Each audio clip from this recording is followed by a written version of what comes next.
প্রায় বছর দুয়েক পরে ঘুরতে যেতে চলেছি, মনের মধ্যে আনন্দ আর ধরে না। পৌঁছে গেছি শিয়ালদা স্টেশনে। শিয়ালদা স্টেশন থেকে করে নিয়েছি ক্যাব। ক্যাবে করে আমাদের পৌঁছতে সময় লাগবে বেশ খানিকটা। কোথায় যাচ্ছি বলো তো? আপাতত আমাদের গন্তব্য হলো শালিমার স্টেশন। যারা শালিমার স্টেশন থেকে বাইরে ঘুরতে যাও, শিয়ালদা থেকে কেমন অসুবিধা হয় জানিও, কিন্তু খুব বিরক্তিকর লাগে। যাই হোক, তারপর আমরা পৌঁছে গেছি স্টেশন।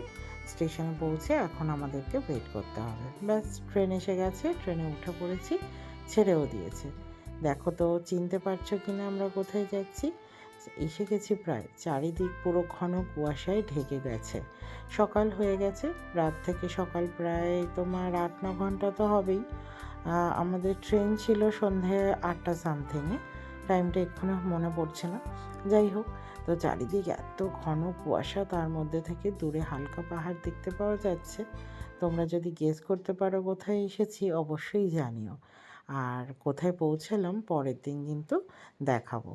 তো দেখো, স্টেশন যারা যাও তারা কিন্তু দেখলে চিনতেই পেরে যাবে। টাটা।